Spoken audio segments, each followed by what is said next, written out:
Black bears are the much smaller version of their terrifying relative, the grizzly bear. Often appearing weak and skittish, people seem to drastically underestimate just how dangerous these wild animals can be. Hit that like button and subscribe right now. In today's episode, we take a look at 3 of the most terrifying black bear attacks ever. Welcome to Final Affliction.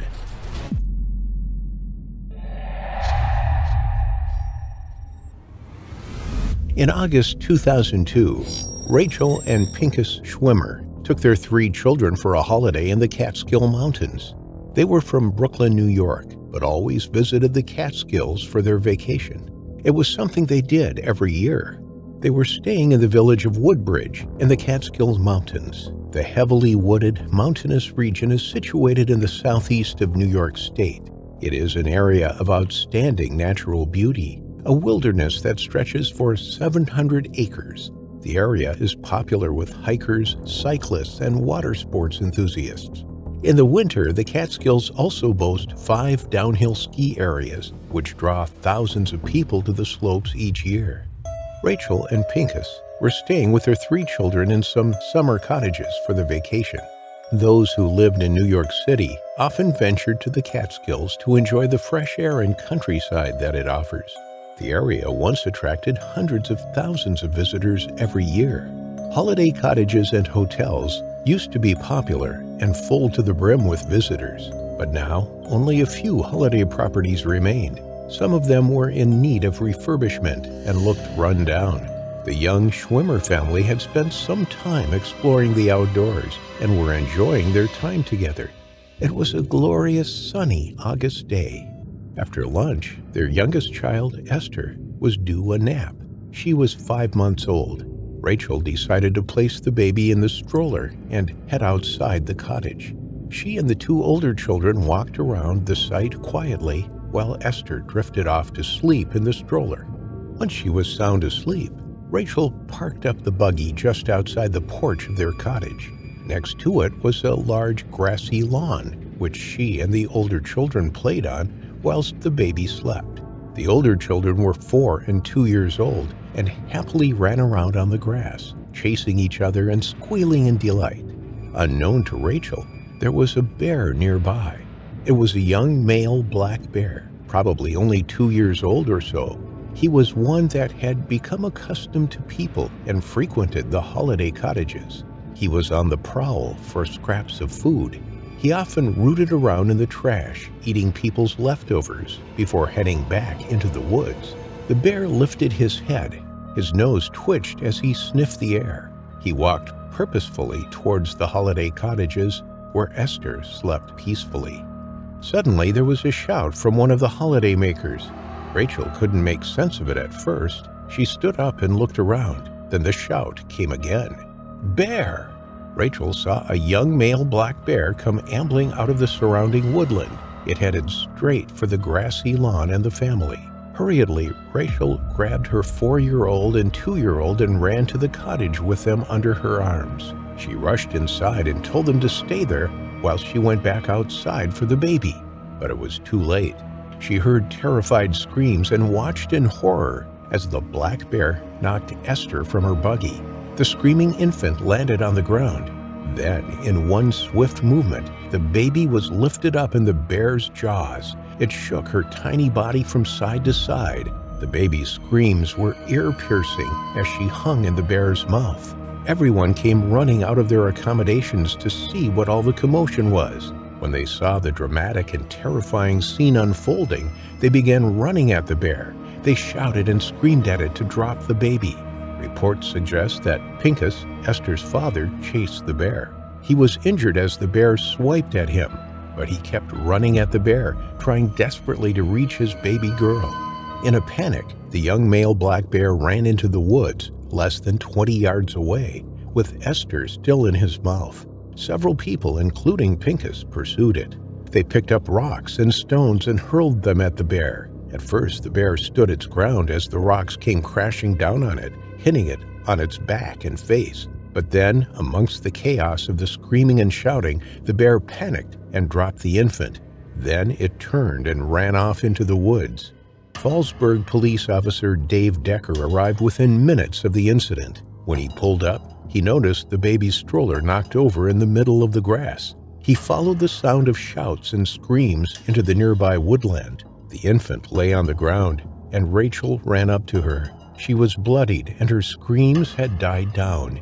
Rachel wrapped her in a blanket, and an ambulance was called.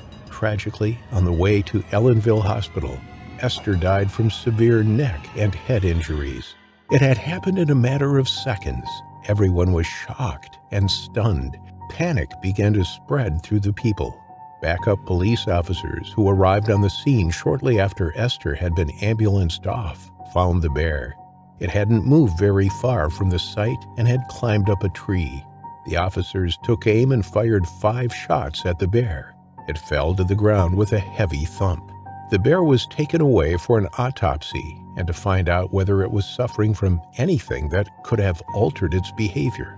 Woodbridge Mayor James Slater said that bear attacks in the area are very rare, and Ward Stone, the state's chief pathologist, said that in his 34 years on the job, he had never come across anything like it.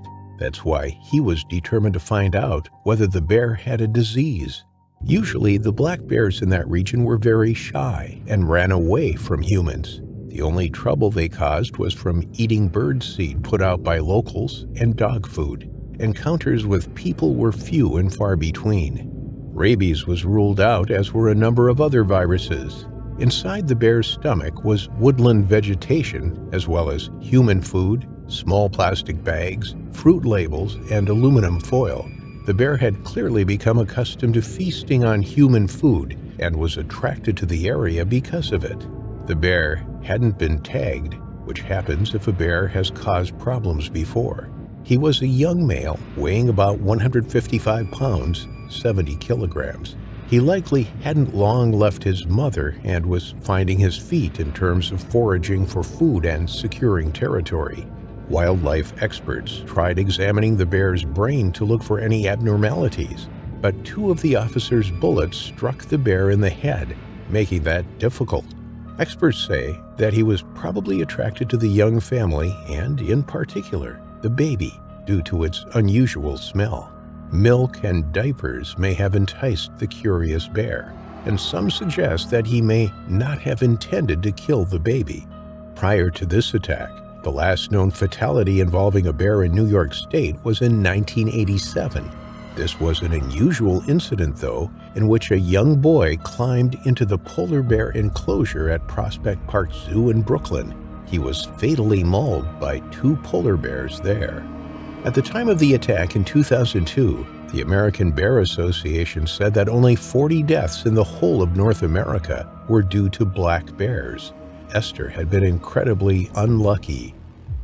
Following Esther's death, there were calls for bear hunting to be introduced in neighboring states, New Jersey and Connecticut.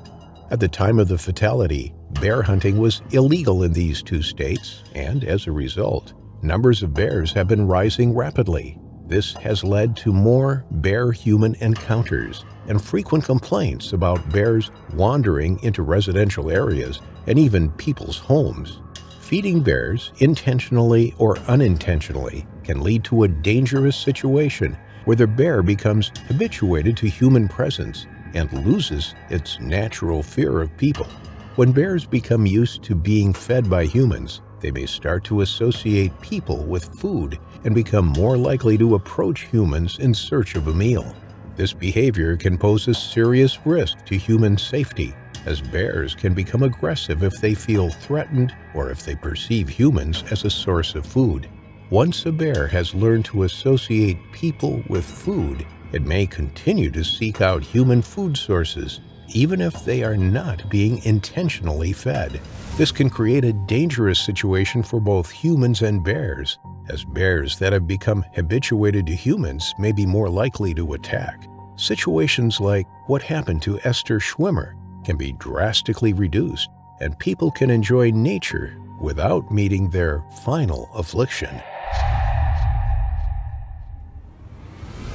Mark Jordan and Jacqueline Perry were celebrating their 4th wedding anniversary. Being outdoor enthusiasts, They both decided to mark the occasion with 2 weeks camping in Canada's Lake Mississauga Provincial Park. The 100,000-hectare park offers an incredible outdoor experience. Popular activities include canoeing, backpacking, boating, fishing, and camping. There are over 100 different campsites, many of which are only accessible by boat. When you set up your tent in Lake Mississauga Park, you really are on your own. Although this can be a magical experience, it can also prove deadly. Visitors are attracted to the area for its outstanding beauty. The large, peaceful lakes with their glassy surfaces reflecting the woodland surrounds, the haunting call of the loon and the nighttime howling of wolves, the majestic beauty of a moose standing knee-deep at the lake's edge, or the glimpse of a black bear through the thick brush.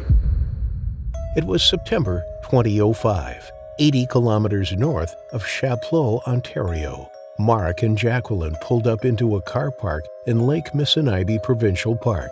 Together, they lifted their double kayak off the roof of their car and lowered it into the river. They loaded it up and climbed in. Both of them were enjoying the tranquility of the wilderness. They barely saw a soul for the first few days of their trip. They moored up at remote campsites. Often, the only indication it was a campsite was the presence of a thunderbox. This was a 3-sided cubicle placed over a hole in the ground which is used for a toilet. After pulling up at one campsite, the couple spent the remaining hours of sunlight organizing the tent, campfire, and dinner. They took a swim in the lake before settling down beside the blazing fire. The trip had been magical so far, a break that both of them had needed. The following morning, they awoke at the sun's first light. Stretching and yawning, Mark unzipped the tent and saw to the fire. He managed to reignite it from a few remaining embers. He collected some water from the lake to boil on the open flames, whilst Jacqueline foraged for wood to keep the fire going. They had a long paddle ahead of them until the next campsite, so decided to have a proper breakfast and fill their flasks with plenty of tea. As Jacqueline collected the wood in her arms, she heard a distinctive snap of a twig. She froze and looked around, but saw nothing. She called out to Mark, whose reply confirmed he was still by the fire. Not seeing anything, Jacqueline continued to collect wood amongst the trees. She took the armful back to the fire and then headed back for some more. Returning to the same spot, Jacqueline bent down to pick up more wood when suddenly she was knocked to the ground. The force was so strong and unexpected that she didn't have time to react. She let out a yell as she crashed onto the floor. Her head hit the ground and the air was knocked from her lungs. Jacqueline gasped as a black bear pinned her down and savagely mauled her face. She could feel the deep tearing from the bear's claws on her body, the pressure from the bear's jaws as it bit down on her face. She screamed. In an instant, Mark was there. He whipped his Swiss Army knife from his pocket and jumped onto the bear just as it tried to drag Jacqueline off into the woods. Mark held on. He wrapped his arms around the bear's neck and with the small blade of the pocket knife stabbed the bear again and again, but the bear thrashed around, managing to throw Mark off its back, sending him crashing to the ground. The attack was so sudden and so powerful, it had taken the couple completely by surprise. The size and weight of the bear was incredible. It hardly flinched when Mark drove his knife into its flesh. The bear was so focused on Jacqueline that it seemed nothing would stop it. It continued its frenzied attack on Jacqueline, grabbing her in its jaws once more. Mark leapt up and threw himself at the bear again. He punched it on the muzzle and pushed the knife into the bear's neck over and over. The bear let go of Jacqueline and ran off into the woods. Mark watched as he saw the hind end of the bear lumbering over fallen tree branches and vanishing. Mark held Jacqueline in his arms. She was bleeding heavily. He tried to stem the bleeding, but she had so many wounds it felt hopeless. He picked her up and carried her to their kayak. Lying her down in the bottom of the plastic boat, he began paddling frantically across the water. All the while, he was crying out for help.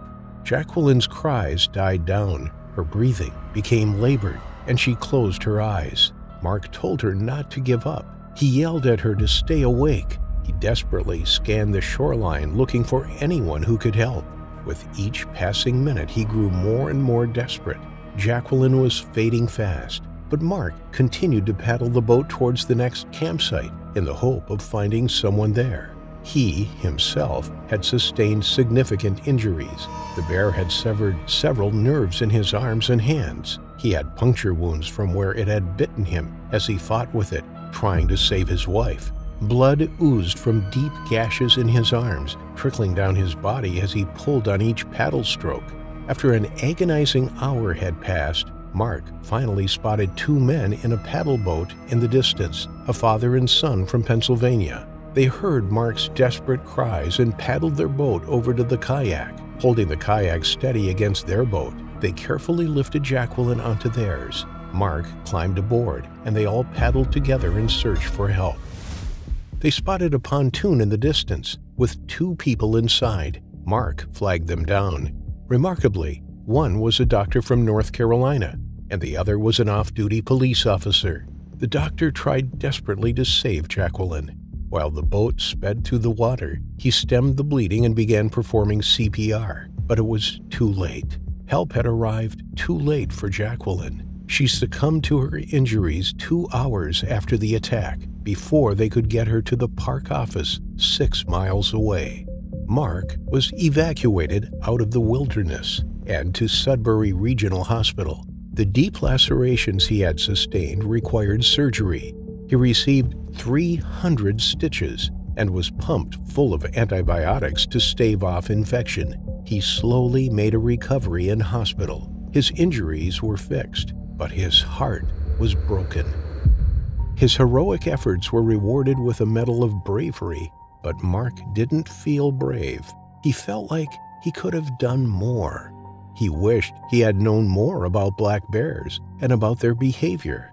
Bear experts who were asked to comment on the tragic events said that the bear wasn't just being aggressive, it was being predatory. It had sniffed out Jacqueline and Mark from a distance and homed in on their location. Seeing Jacqueline in the woodland on her own, the bear had stalked her. It had remained hidden and silent until the opportune moment when it struck. Mark had assumed when he was attacking the bear that punching it and stabbing it with a pocket knife would have been enough to cause it to run away. Instead, it continued to attack Jacqueline, causing fatal damage. Mark said that if he was able to hold on to the bear, grabbing it in a headlock and stabbing it with his knife, he should have slit its throat, killing it before it could inflict any more damage. Following the attack, officials immediately closed off the interior section of the park where the attack had taken place. They searched for campers in the area to warn, but because visitors were under no obligation to register their presence, it was not known how many visitors there were in the area. Black bear attacks were few and far between in the Ontario region. Since 1978, there had only been 4 known fatalities caused by black bears. The black bear involved in Jacqueline's attack was eventually hunted down by officials. They tracked down and killed a wounded black bear that was still in the area. It was a young, thin, and a hungry male who had been preying on the couple. It had taken the opportunity to secure an easy meal when Mark and Jacqueline visited the area. Black bears are especially dangerous when malnourished, sometimes causing them to attack people out of desperation for a meal. Jacqueline had simply been in the wrong place at the wrong time. She hadn't startled the bear. She hadn't intruded on a female with her cubs. She had just been collecting wood for the fire whilst the male bear stalked her. There was nothing she could have done once the bear started to maul her. All she could do was wait for her unfortunate final affliction.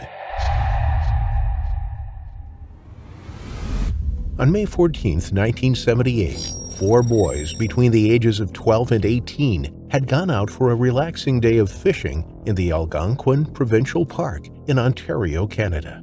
18-year-old Richard Rindress and his younger brother William had invited 12-year-old George Halfkenny along with his 14-year-old brother Mark to practice fishing in the Radiant Lake in northeastern Ontario. It was a calm lake surrounded by pristine wilderness and thick forests. The water hosted trout, bass, and a variety of smallmouth fish. The wider park had several species of mammals, including moose, deer, and beavers. But among the trees lurked a predator. The famed black bear was known to inhabit the deeper forest, but seldom had encounters with humans. The large furry mammal could weigh over 450 pounds, 200 kilograms, and stand taller than an average human on 2 feet. They weren't known to be aggressive unless provoked, and usually kept to themselves deep among the forest wildlife. It was early summer in Canada, and the warm heat of the sun had created an ideal fishing escape among the trees. The fish were plentiful. The boys parked their car near the radiant lake and ventured off for catch. It was a serene experience for the young boys as the summer sun heated the once frozen trees and lakes, making hungry fish resurface and take the baits. The entire day went by, and the boys were ecstatic with their catch. A few hours later, the sky started turning blue as sunlight faded and evening set in. Unknown to them, an apex predator's eyes had been locked on them from among the dense trees. A hungry black bear had ventured too close near the lake where the boys had been fishing. The dark forest, aided by the dimming sunlight, helped the black bear camouflage itself in the background. The ambush predator stalked the boys along the trees and was aided by the silent crunch of the cold, wet leaves that littered the forest floor. As dark set in, the 4 boys headed back to their car to sort out their catch before leaving. Parked a few hundred meters from the lake, the young boys were preparing to drive away. George Halfkenny, tempted by the good catch throughout the day, decided to give it one more try before the sky went completely dark. He decided to walk to the lake alone after telling the other boys he would be back in a few minutes, and cast his hook one last time into the clear waters, hoping to catch a big one to take home. But by this time, 12-year-old George Halfkenny had become an object of interest for the giant black bear lying in wait among the trees. Caught alone and unable to defend himself, George was quietly ambushed from behind by the forest predator. As it stood on 2 hind legs and slammed its feet onto the young boy's fragile torso, George could only let out a light squeal, unheard by any one of his friends, before being dragged away by the massive bear. He died a quick death, but his final moments were in terror and pain as the bear towered over the young boy before breaking his neck using its body weight. A few minutes passed and George had still not returned. The boys had been waiting for him and wanted to leave before night set in. They called his name from afar into the dark, empty forest, but there was no response. Something was eerily wrong, and every passing minute made them concerned for George's safety. William and Mark finally decided to walk to the edge of the lake shore and look for George. There was no sign of him, but their cries and calls for their friend were heard by something else. The predatory black bear had been alerted by the sounds and decided to leave George's body in the woods to come back for more, this time for William and Mark. The boys were now worried and trembling from the fear and cold. This is when they made the fatal mistake of going deeper into the trees to look for him. Walking among the bush trail and tight forest, Mark separated from William, trying to find his lost brother. The bear appeared from between the trees, and Mark quickly found himself jumped by a mass of black fur. The bear ended his life in a similar fashion, breaking his neck with its body weight before dragging him away into the forest. The little boy could offer little resistance and died a quick death. The area once again fell silent, and William realized something was terribly wrong. His heart started racing, and he let out cries of help, calling on his friend and brother. The bear now had 2 dead bodies, but was not done with the hunt. William was alone. He was now deep in the predator's area and hopelessly lost and vulnerable. 16-year-old William was terrified out of his senses and tried running to safety among the confusing maze of forest trees. The giant black bear again started chasing him, stealthily following his voice and scent. A brief chase, and William was ambushed from behind by the black bear in a similar way it had killed Mark and George. The frail young boy was no match for the bear's massive weight, its sharp claws or biting teeth. He succumbed to the attack in a few seconds and became an addition to the pile of dead bodies that the bear had been collecting after dragging them into the forest. 18-year-old Richard Rindress awaited the return of the other 3 boys and was left puzzled by the sudden silence that befell the scene after their calls for George could no longer be heard. The boys seemed to disappear, one after the other, in an eerie fashion, with no idea of what happened to them. Reluctantly, he walked further a few meters close to the shoreline in hopes of finding a sign of his brother and friends, but to no avail. He noticed only a dropped fishing pole beside the water, surrounded by a thick forest. It was the dark of night, and Richard was too unnerved to dare venture deeper into the woods for fear of meeting a similar fate as the other boys. He hastily ran back to the car to go and find help from local residents and authorities to locate his friends. A search party was organized, and several armed men spread into the forest trying to find the missing young boys. A few hours later, the bodies of George, Mark, and William were finally found, huddled close to one another. They were still uneaten, but piled together by the bear in a cynical fashion. A few feet away in the bushes, a large black bear was spotted guarding its kill. The boys had all been killed in a similar way, with a quick snap of the neck, with the massive weight of the black bear stomping with its front legs. It was a terrifying sight, and left researchers perplexed why the bear had carried out the predatory attack and not consumed any of the bodies of the young boys. It was thought that the bear may have been tempted by the smell of the dead trout that George had been carrying in his pocket, but could not find it. The young boys had planned their fishing trip at the last time they should have, in the new summer heat, when the black bears were more likely to come closer out of the forest to search the lakes for fish. The 275-pound black bear was shot dead by the authorities, but the news of the brutal demise of the 3 young boys sent shockwaves across Canada and devastated their parents and families beyond consolation. No one expected a killer black bear to be roaming the forest, stalking the 3 young boys, and leading them to their terrifying final affliction.